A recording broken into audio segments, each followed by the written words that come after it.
सदगुरु जोगी पीर धाम से जानेंगे कि शिव ने गणेश जी का सिर क्यों काटा था। कुछ लोग ऐसा कहते हैं कि सनातन धर्म के जो देवता हैं या आराध्य इष्ट देव हैं, इनको इतना ही नहीं पता कि भोलेनाथ को कि गणेश मेरे ही पुत्र थे जो पार्वती ने बनाए थे। क्योंकि वो जिस भी धर्म को, ग्रंथों पंथों को हम नहीं समझते, शास्त्रों को नहीं समझते, फिर हम उसके बारे में कंफ्यूज हो जाते हैं, उल्टा सीधा कहते हैं। तो आज हम पता करेंगे कि शिव ने गणेश का सिर क्यों काटा, फिर उस पर पत्नी के बच्चे का सिर लगा के उसको फिर जिंदा क्यों किया। ये सारी क्या कहानी है और गणेश वंदना क्यों पहले करने के लिए कहा गया, इसको समझेंगे आज। तो पुराने ऋषि मुनियों को पता था कि कलयुग का जो जीव है इसके पास दिमाग बहुत कम है, इसलिए उन्होंने मूर्तियों का एक प्रथा चलाई कि मूर्तियों के माध्यम से समझाया जाएगा। जैसे ए फॉर एप्पल, साथ में सेब, B for boy, C for cat, बिल्ली बना दी, इस तरह से कि इससे बच्चे जल्दी समझ जाते हैं। ऐसे ही उन्होंने मूर्तियां साथ में बनाई और फिर वो समझाते थे कि इस मूर्ति में शंख पकड़ा है, शंख का मतलब आनंद, ये कमल का फूल पकड़ा है, इसका मतलब ज्ञान, विवेक। ये आदि शक्ति दुर्गा, दुर्गा एक शक्ति है, उसको एक नारी मत समझो। और वो शेर पे, शेर मतलब माया, उसकी 8 भुजाएं मतलब 8 दिशाओं में 8 पैर, वो तुम्हारे साथ है। उसके पास, किसी के पास गुर्ज है, एक ज्ञान ठोस होता है, तलवार है, ये अज्ञानता का नाश करता है और अज्ञान को, अविद्या को काटती है तलवार। तो ऐसे हर एक चीज में एक ज्ञान था, एक मूर्ति में भी, एक तस्वीर में भी। और वो सामने एक डायग्राम से एक मूर्ति रखे, ऋषि मुनि संत लोग समझाते थे कि इस चीज का, ये शिव की जटाएं हैं, ये पूरी सृष्टि है। शिव की जटा में गंगा है, इसलिए जो शिव को जान लेता है या शिव को पा लेता है, इस गंगा को, इस गंगा जल को, इस ज्ञान को हमने पाना है। शिव प्रकाशित है, चंद्रमा है, शिव काल माया से परे है। ये नाग ने उस तरफ को मुंह किया हुआ है कि शिव जीवन मृत्यु के अंदर नहीं है। तो ये सारी बातें, शिव नील कंठ है, शिव के कंठ में जहर रहता है, तो ये काम क्रोध लोभ अहंकार का जहर जो शिव शक्ति से जुड़ता है, ज्ञानवान हो जाता है, उनको अपने इन जहरों को कंट्रोल करता है। और ऐसी बातें जो पेट में जाके हमारा पेट खराब करे, हमारी जिंदगी बर्बाद कर दे, उन सब चीजों को वहीं पे वो रोक देता है। जैसे शिव ने जहर पिया पर पेट में नहीं जाने दिया। अब हम संसार में रहते हैं, ऐसी भी कोई चीज जो हमारी साधना, भक्ति, सब पूजा पाठ, इस सब को तंग करे, खराब करे, उस सब को हमें जीवन पे वहीं पे रोक देना। ये काल माया की चाल होती है। जैसे जो लोग भक्ति करने लगते हैं तो अपने पाप, ये कलयुग, अपने संचित कर्म प्लस इंद्र देवी देवता जो काल माया के अंडर है, वो भी अपनी पसराएं भेज गए कि इसको किसी लड़की के चक्कर में डाल दो, ये तो बड़ी तेजी से चल रहा है भक्ति की तरफ, इसको पैसे के चक्कर में, इसको दौलत शोहरत, या कोई ये लड़की बड़ी स्पीड से चल रही है, इसको किसी लड़के के चक्कर में डाल दो। तो उस तरह से उनको वो बर्बाद करते हैं, उसका सर्वनाश करते हैं। तो बंदे को पता भी नहीं चलता कि मेरे साथ क्या बन गया, तो उसको जीरो करके रख देते हैं वो, और बेचारा बड़ी स्पीड से चला होता है, उसके पुण्य संस्कार उदय हो जाते हैं, सब वो नष्ट कर लेता है और फिर कोई रिजल्ट उसके हाथ में नहीं आता। तो शिव ने इस तरह से मूर्तियों को और उन्होंने कहानियों के माध्यम से, मिथ्यास और इतिहास के माध्यम से हमें समझाया कि एक शिव है, शिव या गुरु है, और पार्वती अपनी सखियों के साथ स्नान करने आई है अंदर। उन्होंने एक मिट्टी मैल से पुत्र तैयार किया, तो मिट्टी और मैल से पार्वती ने एक पुत्र तैयार किया, उसको बाहर बिठा दिया। तो हमारे अंदर, पार्वती अंदर सखियों से बिजी हैं, तो हम इस संसार में इतने उलझ चुके हैं, इतने बिजी हो चुके हैं, और हमारा ये मैल, काम क्रोध लोभ मोह अहंकार, इसकी मैल से और ये खुराक से, मिट्टी से खुराक बनी, खुराक से खून बना, खून से पिता का वीर्य बना, उससे मांस का लोथड़ा बना, बच्चा बना, आत्मा बाहर से आई, वो बड़ा हुआ, बूढ़ा हुआ, वो मर गया, 5 तत्व में मिल, मिट्टी मिट्टी में मिल गई। तो ये शरीर जितनी चमड़ी दिख रही है ये मिट्टी से बनी है, और काम क्रोध लोभ अहंकार की इस पे मैल है। तो पार उतारा करने वाली हमारे अंदर जो सात्विक गुण है, वो उसके आगे ये काल माया, ये मैल का और मिट्टी का पुतला खड़ा है। और शिव और पार्वती के मिलन से एक पुत्र पैदा होगा जिससे राक्षस मारा जाएगा। इसलिए शिव पार्वती से मिलने जाते हैं कि उस राक्षस ने ऐसा वरदान मांगा होता है कि उसको ब्रह्मा विष्णु शंकर भी नहीं और कोई देवता भी नहीं मान सकते, सिर्फ शिव के पुत्र के हाथों ही उनका वध होगा। इसलिए सब देवताओं के कहने पर शिव अपनी समाधि को छोड़ के पार्वती से मिलन के लिए, ताकि उन राक्षसों को मारा जाए, तो शिव अपनी समाधि छोड़ के, गुरु अपना लोक छोड़ के, ये पार उतारा करने वाली शक्ति जो हमारे अंदर सोई पड़ी है, हम एक आत्मा है, उसको हम भूल चुके हैं। ये मिट्टी मैल ने हमारे और परमात्मा के अंदर एक दीवार बना दी हुई है, तो वो तब उसको गणेश नहीं कहते हैं, गणेश उनका नाम बाद में पड़ा, तो पहले वो मिट्टी और मैल का पुतला है। तो ये शिव के पास त्रिशूल होता है, तो शिव गुरु स्वरूप इस दुनिया में हमारा कल्याण करने आते हैं। और जीवों के आगे ये मिट्टी, ये शरीर कि मैं एक देह हूँ और देह से जुड़ी सारी चीजें, व्यक्ति, वस्तुओं से अट्रैक्ट होके बार बार जन्म मरण में भटकते हैं। प्लस काम क्रोध लोभ अहंकार की मैल चढ़ी है। अब शिव तत्व ज्ञान त्रिशूल लेके आए और डमरू लेके आए, आनंद लेके आए, सुख शांति प्रेम आनंद। क्योंकि जीव जितने भी कर्म कर रहा है, शादी पढ़ाई नौकरी, वो आनंद पाने के लिए कर रहा है। तो शिव के पास क्या डमरू, क्या सुख शांति प्रेम आनंद, एक ही चीज के चार नाम है पर्यायवाची। तो शिव डमरू लेके आए, वो आनंद हमें देने आए। और उनके पास त्रिशूल है कि तत्व ज्ञान, आओ मैं तुम्हें बताऊं आत्मा क्या है, परमात्मा क्या है, माया क्या है, सुख शांति प्रेम आनंद क्या है। पर हमारे अहंकार ने और इस मिट्टी के पुतले ने और प्लस मैल ने, माया ने हमारे आगे ये काम क्रोध लोभ अहंकार और ये देह की आसक्ति, हम खुद को दे जानते हैं, इसलिए देह वाले लोगों से हम आकर्षित होते रहते हैं, अट्रैक्ट होते रहते हैं और फिर जन्म मरण में घूमते रहते हैं। कुत्ते बिल्ले बंदर सब हमारे रिश्तेदार मानने जाते हैं। तो गुरु ने मिट्टी और मैल से बने हुए उस पुतले में प्राण प्रतिष्ठित करके शक्ति डाली पार्वती ने। तो उन्होंने उस मिट्टी और मैल से बने हुए पुत्र का सिर काट दिया। मतलब कि तत्व ज्ञान से, त्रिशूल मतलब तीन डंडे हैं, आत्मा परमात्मा माया। ये मिट्टी मैल का पुतला जब इसको तत्व ज्ञान मिलता है, ये तत्वदर्शी गुरु पूर्ण सदगुरु के पास जाता है, तो नामदान लेने के बाद इसका एक नया जन्म होता है। उससे पहले ये कुत्ता बिल्ला बंदर सुअर खाना पीना सोगना भोगना, इससे ज्यादा इसको कुछ नहीं मिला। और हमारे अंदर आत्मा और परमात्मा का जो मिलन नहीं होने देता, ये मिट्टी मैल का वो पुतला है। और पार्वती ये माया जिसने इस पुतले को बनाया है और उसने खड़ा कर दिया हमारे सामने कि तुम देख की दुनिया में इस काम क्रोध लोभ अहंकार की दुनिया में मरते रहो, जन्मते रहो, मरते रहो, और व्यस्त कर रखा है अपने को अंदर अपनी सखी से लियो, मतलब इस संसार के मनोरंजन में। अब शिव ने सिर काटा किसका? उसी मिट्टी मैल के पुतले का। अब जब सिर काट दिया तो उसके बाद पार्वती ने चंडी का रूप धारण किया, मां काली का रूप धारण किया कि मेरे पुत्र को जिंदा करो।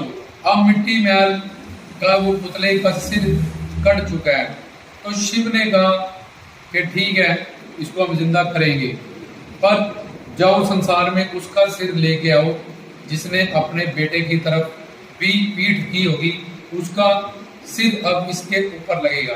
अब वो मिट्टी मैल का पुतला खत्म हो चुका है, क्योंकि उसने तत्व ज्ञान सुन चुका है, गुरु से वो जुड़ गया है और वो तत्व ज्ञान उसने सुनना शुरू कर दिया, उसने शिक्षा दीक्षा प्राप्त करनी शुरू कर दी है। वो मिट्टी मैल का जो कंसेप्ट था उसके जीवन में वो अब जाने लगा, लेकिन अब उसको एक नया जीवन देना है। जब हम नामदान लेते हैं, गुरु शरण में जाते हैं, ज्ञान सुनते हैं, तो हमें एक नया जीवन, एक नई जिंदगी, एक नई समझ, एक नया ज्ञान मिलता है जिसमें हमारा कल्याण होता है। तो एक हथनी जो अपने बेटे की तरफ मुंह करके सोई है, पीठ करके, उसका सिर काट के लाया जाता है। अब चार मोह, पति पत्नी मोह, पुत्र पुत्री मोह, दौलत का मोह, शोहरत का मोह लेके कोई भी भगवान की दुनिया में आगे नहीं चल सकता।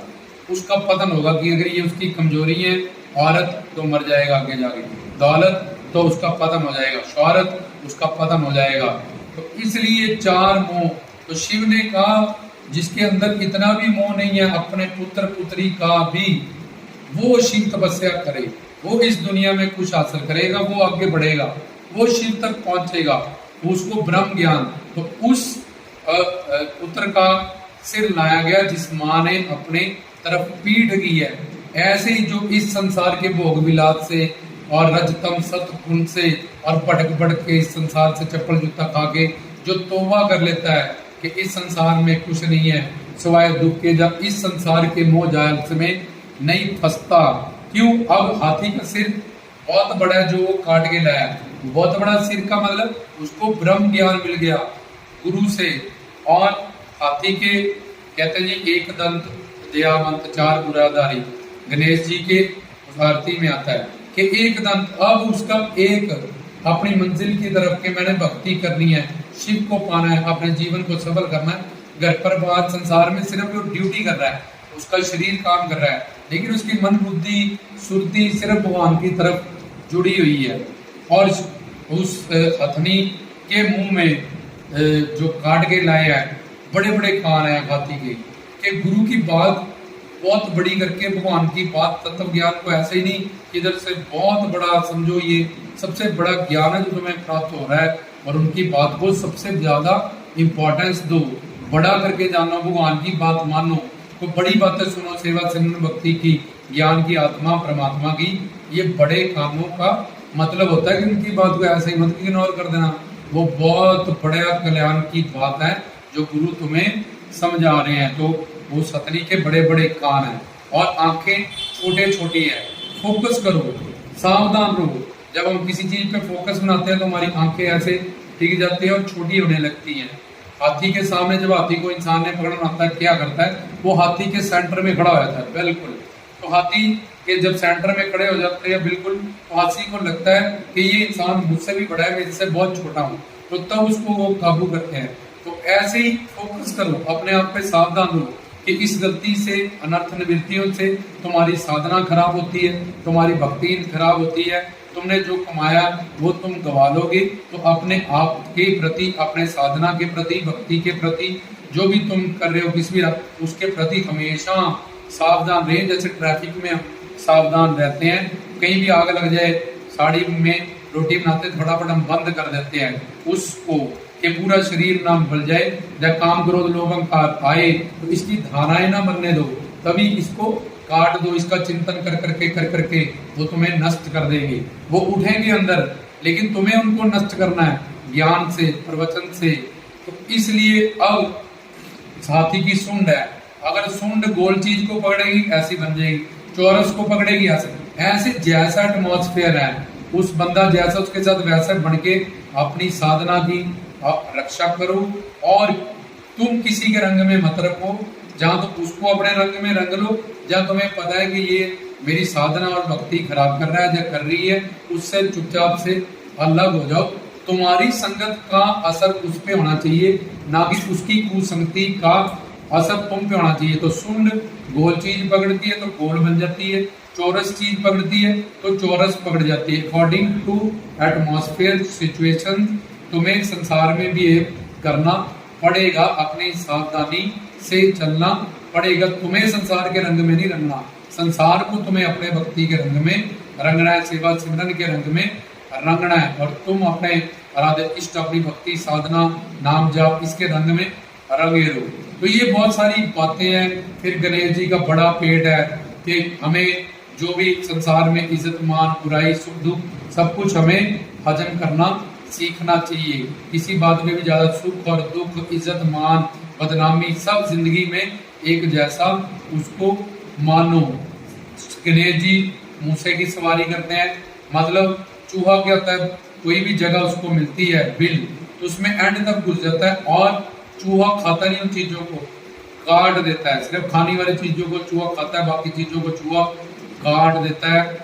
तो ऐसी तुमने अपनी सिमरन से, भक्ति से, नाम जप से अपने अंदर के पापों को, उसकी जड़ों को, उसके संस्कारों को जाके एकांत सिमरन से, चिल्ले से, जप से, तप से काटना है। अब ये सिर जब इसमें इतना ज्ञान भरा हुआ है और उस पे लगा दिया, तो अब कहां पे वो मिट्टी मैल का ये काम क्रोध लोभ अहंकार करने वाला जीव, अब उसके पास गुरु ज्ञान आ गया।